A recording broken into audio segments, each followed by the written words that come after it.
নমস্কার, গল্পকথার সৌগত চ্যানেলে সবাইকে স্বাগত। রবীন্দ্রনাথ ঠাকুরের লেখা একটি ছোট গল্প মণিহারা আমি পড়ে শোনাচ্ছিলাম। আজ গল্পটির পরবর্তী অংশ। দিন দশেক পরে কোনো মতে যথোপযুক্ত টাকা সংগ্রহ করিয়া বিপদোত্তীর্ণ ফণিভূষণ বাড়ি আসিয়া উপস্থিত হইল। সে জানিত বাপের বাড়িতে গহনাপত্র রাখিয়া এতদিনে মণিমালিকা ঘরে ফিরিয়া আসিয়াছে। সেদিনকার দিন পার্থিভাব ত্যাগ করিয়া কৃতকার্য কৃতিপুরুষ স্ত্রীর কাছে দেখা দিলে মণি যে কিরূপ লজ্জিত এবং অনাবশ্যক প্রয়াসের জন্য কিঞ্চিত অনুতপ্ত হইবে, ইহাই কল্পনা করিতে করিতে ফণিভূষণ অন্তঃপুরে শয়নাগারে দ্বারের কাছে আসিয়া উপনীত হইল। দেখিল দ্বার রুদ্ধ। তালা ভাঙিয়া ঘরে ঢুকিয়া দেখিল ঘর শূন্য। কোণে লোহার সিন্দুক খোলা পড়িয়া আছে, তাহাতে গয়নাপত্রের চিহ্নমাত্র নাই। স্বামীর বুকের মধ্যে ধক করিয়া একটা ঘা লাগিল। মনে হইল সংসার উদ্দেশ্যহীন এবং ভালোবাসা ও বাণিজ্য ব্যবসা সমস্তই ব্যর্থ। আমার এই সংসার পিঞ্জরের প্রত্যেক শলাকার উপরে প্রাণপাত করিতে বসিয়াছি, কিন্তু তাহার ভিতরে পাখি নাই। রাখিলেও সে থাকে না।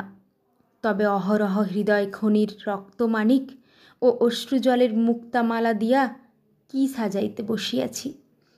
এই চিরজীবনের সর্বস্ব জড়ানো শূন্য সংসার খাঁচাটা ফণিভূষণ মনে মনে পদাঘাত করিয়া অতি দূরে ফেলিয়া দিল। ফণিভূষণ স্ত্রীর সম্বন্ধে কোনরূপ চেষ্টা করিতে চাহিল না। মনে করিল যদি ইচ্ছা হয় তো ফিরিয়া আসিবে। বৃদ্ধ ব্রাহ্মণ গোমস্তা আসিয়া কহিল, চুপ করিয়া থাকিলে কি হইবে?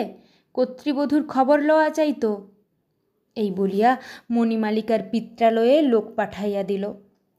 সেখান হইতে খবর আসিল মণি অথবা মধু এ পর্যন্ত সেখানে পৌঁছে নাই। তখন চারিদিকে খোঁজ পড়িয়া গেল। নদী তীরে তীরে প্রশ্ন করিতে করিতে লোক ছুটিল।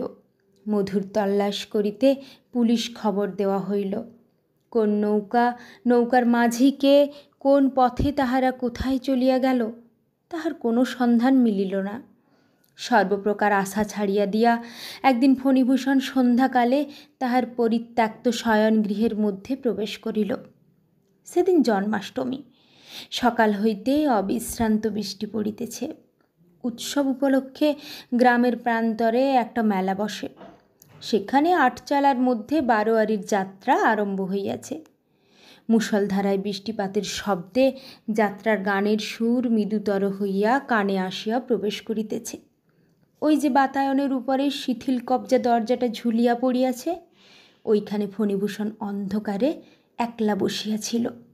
বাদলার হাওয়া, বৃষ্টির ঝাঁট এবং যাত্রার গান ঘরের মধ্যে প্রবেশ করিতেছিল। কোনো খেয়ালই ছিল না।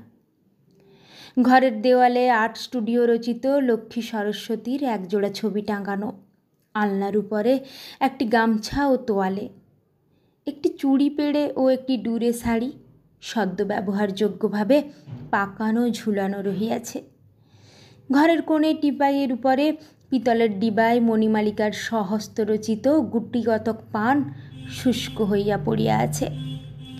কাচের আলমারির মধ্যে তাহার আবাল্য সঞ্চিত চীনের পুতুল, এসেন্সের শিশি, রঙিন কাচের ডিসক্যান্টার, শৌখিন তাস, সমুদ্রের বড় বড় কড়ি, এমনকি শূন্য সাবানের বাক্সগুলি পর্যন্ত অতি পরিপাটি করিয়া সাজানো। যে অতি ক্ষুদ্র গোলক বিশিষ্ট ছোট শখের কেরোসিন ল্যাম্প সে নিজে প্রতিদিন প্রস্তুত করিয়া স্বহস্তে জ্বালাইয়া কুলুঙ্গিটির উপর রাখিয়া দিত, তাহা যথাস্থানে নির্বাপিত এবং ম্লান হইয়া দাঁড়াইয়া আছে।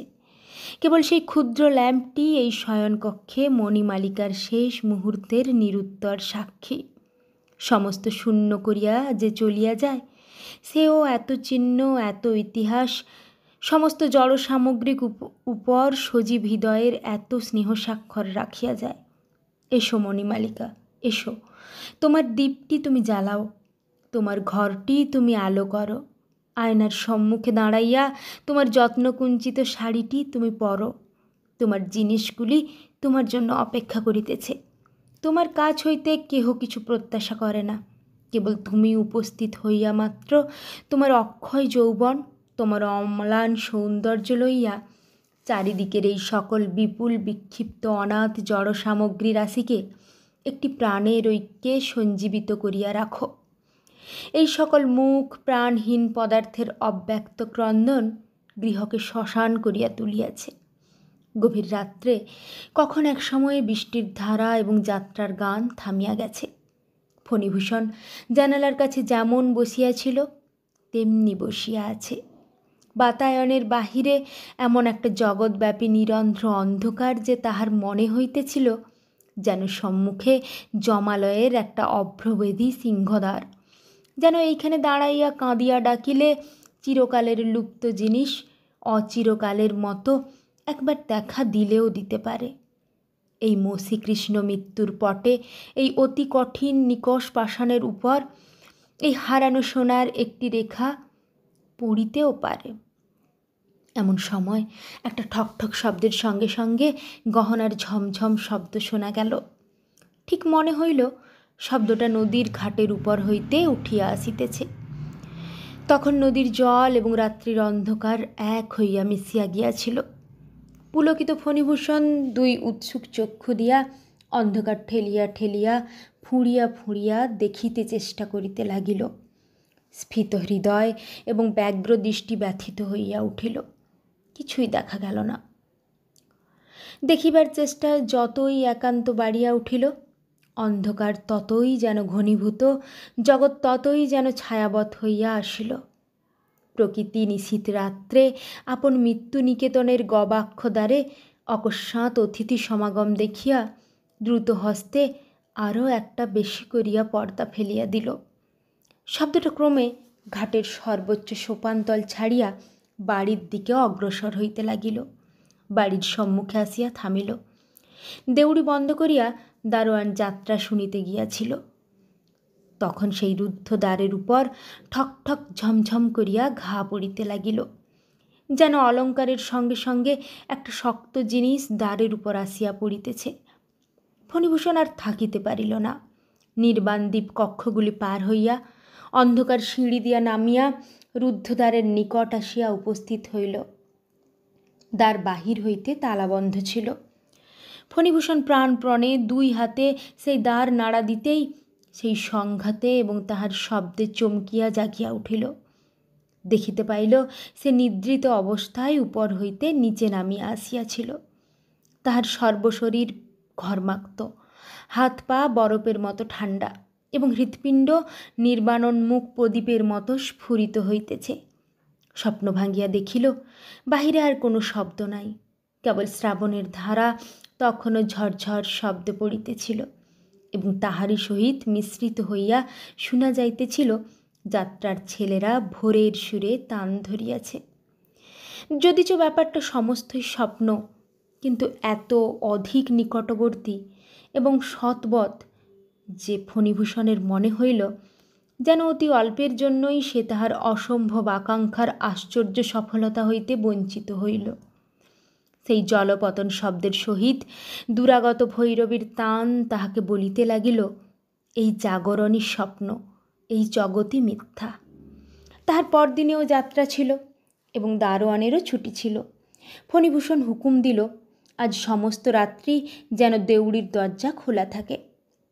দারোয়ান কহিল, মেলা উপলক্ষে নানা দেশ হইতে নানা প্রকার লোক আসিয়াছে, দরজা খোলা রাখিতে সাহস হয় না। ফণিভূষণ সে কথা মানিল না। দারোয়ান কহিল, তবে আমি সমস্ত রাত্রি হাজির থাকিয়া পাহারা দিব। ফণিভূষণ কহিল, সে হইবে না, তোমাকে যাত্রা শুনিতে যাইতেই হইবে। দারোয়ান আশ্চর্য হইয়া গেল। পরদিন সন্ধ্যাবেলায় দ্বীপ নিভাইয়া দিয়া ফণিভূষণ তাহার শয়ন কক্ষের সেই বাতায়নে আসিয়া বসিল। আকাশে অবৃষ্টির সংরম্ভ মেঘ এবং চতুর্দিকে কোনো একটি অনির্দিষ্ট আসন্ন প্রতীক্ষার নিস্তব্ধতা।